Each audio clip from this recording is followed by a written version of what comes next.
kasi bakit? Oo. Yung iba kasi hindi naman nakatira. Hirap kasi pagpaha.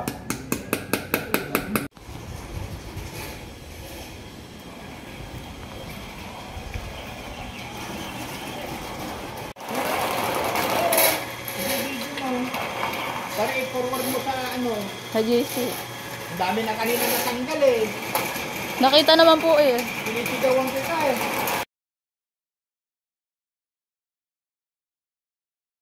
Mamaya pagka-tubutin, problema yung sino kausap mo mag-ilis bilang. Si Chayong, mamaya. Sabi mo. Kasama ko sa budget niya. Opo, meron pa namang excess. Hindi mo mautosan si Sally na walang ganyan. Bigyan mo nga ng pamilya ng sabon.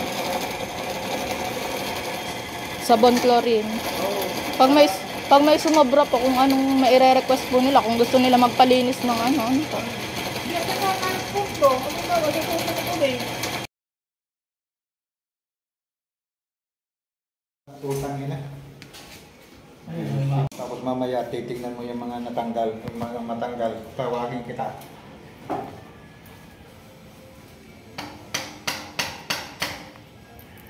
Nag-consult po kasi ako sa barangay, kailangan pa daw po gumawa ng letter of intent Bagay. kung magpapawitness sa kanila. Kaya sa bato ba? Ay, ito naman, marami naman po tayong ano. Tayo lang yung Document. bossing na isip pa ba silang nasa... Basta ginagawa naman, nakita mo naman, no? Opo. Ito pa sa... Kung... Mabuksan na lang yung bandito, mga may tao. Yung tubig po. Patok na nga po. Ha? Pinapalinis niya. Sinabi ko din.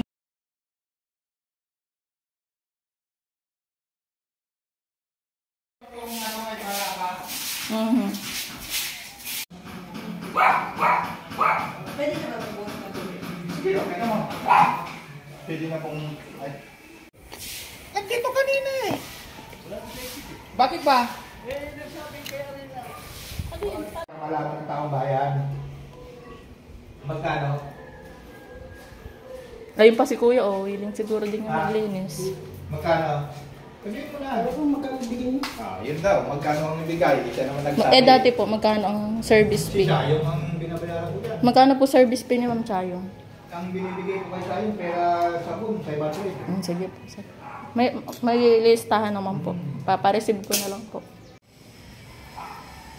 Pero sa susunod, hindi mo na siya uutusan. Siyempre yung tama naman ibigay mo, huwag ka makaulit. Siyempre Muntagin na, hindi ka na makaulit. Kaya kailangan tama talaga ibigay mo sa kanya kasi uulitin pa natin yan. Kaya na.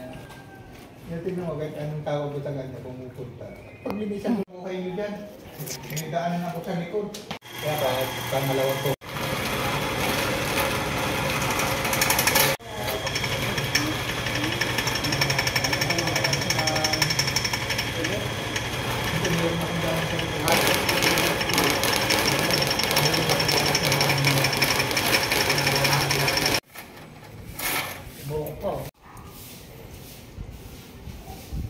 Pero talagang ang malaking bumara talaga yung plastics na yan. Kahit ang nalili ko, sinisis ko meron talaga kasi Opo. na tinatanggal ko. Inalagsot pa din. Isipin mo 80 unit yan.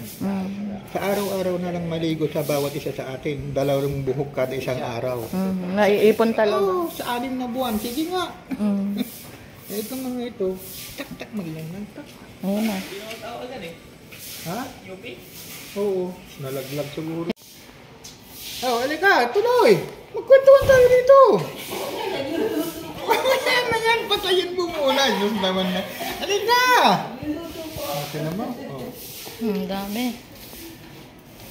Pero totoo lang yan, mga galing sa taas yan. Tapos sila pa.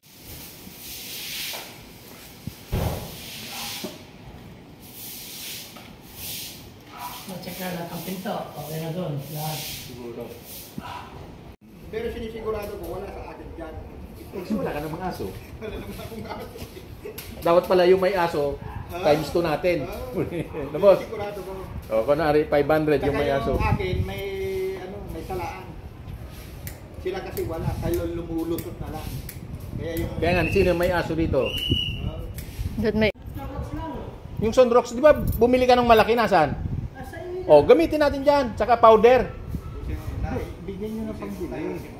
Pagbili nyo ng pagbili. Kasi yan, pag hindi yung mabigyan ng magandang Hmm. presyo yan, hindi na utusan sa susunod yan. Walang yan. Pag ano nga, hindi bumabalik eh. Pahintay ko. Hindi, wag mo nabigyan. Yung pagtapos na lang po. Kailangan bayaran na maayos. Kasi Hindi, 500 nga. Sabi di ba? pera pa yung pagliit yung sabon. Opo. Pera pa yung sabon. Bibili pa ng sabon. Hindi, ang ibig ko sabihin, yung 500 sa kanya yun. Bukod, Bayad. bukod po yung service niya po Oo. mismo. Yung materials, tayo nang bibili, no? Dito? Yan, yan. Sabi ni Kinky. Yung may Montero. Ati ano, fireman? Hindi ikaw na. Ako, babalik sana ako ng Quezon City. Wala namang kasing pwesto, alanganin. Retire mo. Maganda.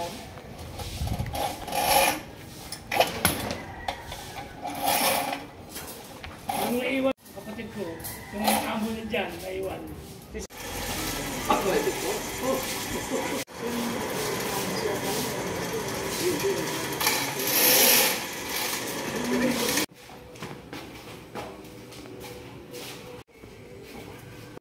Opo. Dito pa rin tayo. Salamat po. Doon sa may drainage ng CR. Salamat po, sir. Sa linis po at sa sabon po. 700 po ito, sir.